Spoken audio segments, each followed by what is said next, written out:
बिमला जी की 10 दिन पहले ही नई नवेली बहू आई थी। पूरे गांव में हल्ला मचा था कि बहू जाने पूजा घर में क्या करती रहती है। बिमला देवी जब भी अपनी बहू को देखती, वो पूजा घर में बैठ के अजीब सी हरकतें करती। आंखें बंद किए हुए बिमला जी की बहू को ऐसी हरकतें करते देख डर गईं। उन्हें लगा कहीं बहू पर कोई साया तो नहीं है, या बहू को कोई बीमारी तो नहीं है। पूजा घर में जाते ही उसे क्या हो जाता है, बहू कैसी हरकतें करने लगती है। धीरे धीरे पूरे घर वालों ने ही बहू की हरकतों पर ध्यान देना शुरू कर दिया। हर रोज बहू जैसे ही नहाना शुरू करती, पूरे घर के लोग पूजा घर के आसपास मंडराने लगते हैं बहू को देखने के लिए कि बहू करती क्या है। कोई कहता बहू पर कोई साया है, कोई कहता बहू को कोई बीमारी है। जितने मुंह उतनी बातें। सारी बातें सुन सुनकर बिमला जी घबरा गई थी। एक ही तो बेटा था और बहू भी मिली तो ऐसी ऐसी बातें छुपाए भी नहीं छुपती। धीरे धीरे बातें गांव में भी फैलने लगी। अब आए दिन कोई ना कोई बिमला जी से पूछने लगा, बिमला जी क्या हो गया बहू को, बहू ऐसी कैसे हरकतें करती है। बिमला जी अब सबको क्या कहती, वो खुद ही बहू को लेकर परेशान रहती थीं। अब तो बात इतनी आगे बढ़ चुकी थी कि सुबह सुबह गांव की औरतें भी बारी बारी से बिमला जी के घर आने लगीं ताकि वो बहू को पूजा करते हुए अपनी आंखों से देख सकें। बिमला जी को ये सब बहुत बुरा लगता था। गांव की औरतें थोड़ा देखी ज़्यादा बताती। बहू को देखने के बाद औरतें बिमला जी को भी चढ़ा बढ़ा के ही बताती थीं, अरे बिमला, ये तो साफ साफ किसी भूत प्रेत का साया लग रहा है बहू को। ऐसे तो भाई पूजा कहीं भी नहीं होता। मैंने भी बड़ा पूजा पाठ देखा है मायके में ससुराल में, लेकिन ऐसी पूजा तो कहीं नहीं देखा। ये जरूर कोई ऊपरी बात है। मेरी मानो तो बहू की झाड़ फूंक करवा लो, किसी तांत्रिक के पास ले जाओ। मुझे लगता है शादी में ही किसी ने बहू के ऊपर कुछ कर दिया है। अब बिमला जी की हालत खराब हो गई। बहू क्या आई जैसे आफत हो गई। पूरे गांव में चर्चा होती रहती। जहाँ चार लोग बैठे रहते हैं सबके मुंह से बस बिमला जी की बहू की ही बातें। किसी को मजा भी आता तो कोई बढ़ा चढ़ा के बातें भी करता, तो कोई बिमला जी के लिए हमदर्दी दिखाता। आखिरकार बिमला जी ने अपनी बहू को पूजा करने के लिए ही मना कर दिया। बहू बेचारी नई नई थी, सास के मुंह क्या लगे। अब वो नहाने के बाद पूजा घर में नहीं जाती, लेकिन अपने कमरे में ही एक कोने में बैठ भगवान का नाम लेती रहती। अचानक ही बिमला जी ने बहू की ये हरकत भी देख ली कि बहू कमरे में ही बैठी पूजा कर रही है। हरकतें उसकी फिर से चालू हो गई हैं। अब बिमला जी क्या करें। आखिरकार उन्होंने बहू के मायके फ़ोन करके मायके वालों को सारी बातें बताकर बहू को भेज दिया मायके। मायके वाले कहते रह गए कि बिमला जी ऐसी कोई बात नहीं है, हमारी बेटी बस पूजा करती है, वो मन से पूजा करती है। लेकिन बिमला जी सुनने को तैयार नहीं और उन्होंने 4 दिन की आई हुई बहू को वापस भेज दिया। बहू बेचारी रोती हुई जाने से मना करती रही, लेकिन सब लोगों ने ज़बरदस्ती करके उसे घर से निकाल दिया।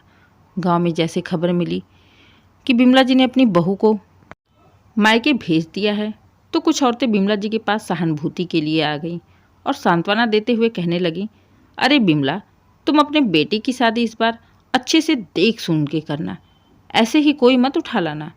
अच्छा किया जो समय रहते इतना बड़ा कदम उठा लिया, नहीं तो पूरी ज़िंदगी पछताना ही पड़ता। किसी ने एक बार भी बहू के बारे में नहीं सोचा। वो बेचारी रोती रही, उसकी आत्मा तड़पती रही। लेकिन कहते हैं ना कि जब आत्मा रो दे और आत्मा की हाय लग जाए तो पड़ती ही पड़ती है। इसका अंजाम बहुत ही बुरा होता है। चाहे कुछ भी कर लो, लेकिन ऐसा कुछ ना करो कि कोई इंसान अंदर से टूट के रो पड़े। बिमला जी की बहू के साथ जो कुछ भी हुआ, नई नई वो बहू को छोड़ देने से उस बेचारी के ऊपर कितने लांछन लगे, उसके चरित्र को लेके कितनी बातें होने लगी। सबने लड़की में ही खोट निकालने शुरू कर दिए कि ज़रूर कुछ ना कुछ लड़की में ही कमी रही होगी, तभी तो ससुराल वालों ने छोड़ दिया, मायके भेज दिया। बिमला जी की बहू तो जैसे तैसे कट रही थी, लेकिन इधर बिमला जी जब से बहू को मायके भेजी थी, उसके बाद उनके घर में जैसे एक अजीब सी खलबली सी हो गई थी। कोई चैन से रह ही नहीं पाता था। एक से एक बीमारियां सबको पड़ती, एक ठीक होता दूसरा पड़ जाता। आए दिन अस्पताल के चक्कर, एक्सीडेंट, ऑपरेशन, अस्पताल, और यहाँ तक कि बिमला जी की इकलौती ही बेटी जो अपने ससुराल में बड़े ही मज़े से रह रही थी, अचानक ही उसे क्या हो जाता है कि अपना ससुराल छोड़कर साथ में 2 बच्चों को लेके आ जाती है और दोबारा अपने ससुराल जाने के बारे में सोचती भी नहीं है। कुल मिला के स्थिति ऐसी थी कि बिमला जी अब बिल्कुल ही परेशान रहने लगी थी। मानसिक परेशानी उन्हें इतनी ज़्यादा थी कि अब वो बात बात पर चिढ़ने लगी थी। इधर बेटे की भी हालत ख़राब थी। पत्नी के जाने के बाद वो एकदम से बीमार रहने लगा था। बिमला जी की परेशानी बढ़ाने वाली सबसे बड़ी बात थी गांव की औरतें, जो उल्टा सीधा बोलकर उन्हें भटकाती रहती।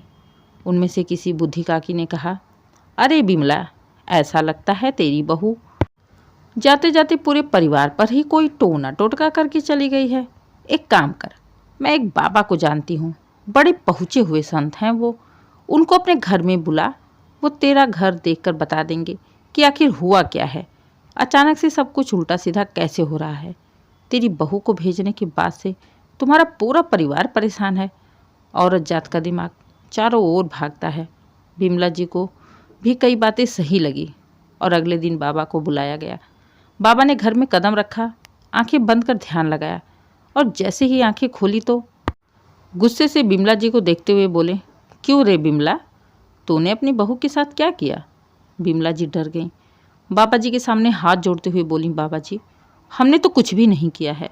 मैं अपने बच्चों की सौगंध खा के कहती हूँ बाबा कि बहू जब से बेटे की शादी हुई है, बहू की हरकतें पूरे गांव को पता है। पूरे गांव में बदनामी इतनी हो गई कि ना चाहते हुए भी हमें बहू को मायके भेजना पड़ा। और जाते जाते न जाने बहू ने क्या कर दिया इस घर में, पूरा परिवार ही उथल पुथल हो गया है। बाबा जी मुस्कुराते हुए बोले, अरे मूर्ख, वो तेरी बहू साक्षात लक्ष्मी थी। वो कोई उल्टी सीधी हरकतें नहीं करती थी। जिसे तुम लोग उल्टी सीधी हरकतें कह रही हो, उसे मानसिक पूजा कहते हैं। मानसिक पूजा? हैरानी से बिमला जी ने पूछा तो बाबा जी मुस्कुराते हुए बोले, हाँ, मानसिक पूजा, जो बाहर के ढकोसले से ज़्यादा फलदायी होता है। तेरी बहू बाहर के ढकोसले में ज़्यादा विश्वास नहीं करती थी। वो धूप, अगरबत्ती, फल, फूल ये सब चढ़ाने की जगह आंखें बंद कर भगवान का ध्यान करती थी। अरे मूर्ख, वो बेचारी तो बस भजन करते हुए अपनी मन की आंखों से भगवान को देखती, उसके पांव पखारती, उनके पांव का पूजन करती थी। दूध से, घी से, दही से, शक्कर से उन्हें मन ही मन में तिलक करती थी, आरती उतारती थी, पूजा करती थी। वो अपनी पूजा में इस तरह खो जाती थी, उसके हाथ और उसका पूरा शरीर इस तरह विलीन हो जाते थे कि बाहरी दुनिया का उसे कुछ भी होश नहीं रहता। उसे कुछ पता नहीं कि लोग उसे देख रहे हैं, उसके बारे में क्या सोचेंगे। वो तो बिल्कुल ही खो जाती थी। अरे, वो तो हरि की परम भक्त है, साक्षात लक्ष्मी का रूप है, और तूने अपने घर से उस लक्ष्मी को धक्के मार के निकाल दिए। अभी भी वक्त है, जाकर उसके पैरों में गिर के माफ़ी मांग और उसे इज्जत के साथ, मान सम्मान से के साथ वापस लेके आ। सौगंध खा के कहता हूँ, अगर उसके कदम पड़ते ही सारी परेशानी दूर ना हो जाए, तेरी सारी बीमारी दूर ना हो जाए, तो मैं यहीं समाधि ले लूँगा। तूने इस गांव वालों के चक्कर में आकर उस पवित्र आत्मा का अपमान किया है। एक बार आंखें उठाकर देख, जिनके बहकावे में आकर तूने उसके साथ इतना अत्याचार किया है, उनकी भी हालत कुछ सही नहीं है। ये अभी समय है, संभल जाओ, कहते हुए बाबा वहाँ से चले जाते हैं। लेकिन बिमला जी को काटो तो खून नहीं। हालत उनकी बुरी तरह से खराब थी। उन्हें तो समझ में ही नहीं आ रहा था आखिर ये सब उनके साथ हो क्या रहा है। फिलहाल बाबा जी की बातों पर उन्हें बहुत विश्वास था और बिना समय गंवाए वो तुरंत बहू के मायके जाकर बहू को देखते ही हाथ जोड़ माफ़ी मांगने लगीं और अपनी गलती की माफ़ी मांगते हुए बहू को पूरे मान सम्मान के साथ अपने घर लेके आती हैं और उसे अपने घर की लक्ष्मी मानते हुए दोबारा उसका गृह प्रवेश करवाती हैं। गांव की जिन औरतों ने बिमला जी को चढ़ा रखा था, सबको बाबा जी की बातों पर और बाबा जी से इतना डर हो गया कि वो सब बहू से आके बारी बारी से माफ़ी मांगने लगती हैं। फिलहाल बहू के आने से तो बिमला जी के घर की रौनक आ गई थी। धीरे धीरे उनके घर की सारी परेशानियां भी खत्म हो गई थीं। अब गांव में एक नई अफवाह फैलने लगी। वो बाबा कोई और नहीं, साक्षात श्री हरि विष्णु थे, जो अपने परम भक्त की इज्जत बचाने खुद ही चले आए थे। जो भी हो, दोबारा वो बाबा किसी को ना दिखे, ना मिले। लेकिन बिमला जी की बहू के चलते पूरे गांव में श्री हरि की महिमा के गुणगान होने लगे। फिलहाल बिमला जी की बहू की वजह से सबको मानसिक पूजा के बारे में पता चला। ये पूजा बस मन से होती है। आप कहीं भी बैठकर अगर सच्चे मन से, सच्चे हृदय से भगवान को याद करते हैं तो भगवान आपके लिए हर पल तैयार खड़े मिलते हैं। दोस्तों, ज़रूरी नहीं कि पूजा पाठ करने के लिए बहुत सारा तामझाम ही करना पड़े।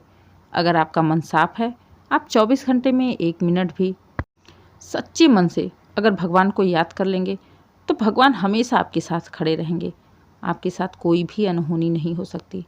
और वैसे भी बहू को तो घर की लक्ष्मी कहा जाता है, फिर बहू के साथ ऐसा अत्याचार। उम्मीद है कहानी आपको पसंद आई हो। अगर कहानी पसंद आए, कहानी को लाइक करें, शेयर करें, चैनल को सब्सक्राइब करें और कमेंट करके ज़रूर बताइए कहानी कैसी लगी। Please subscribe.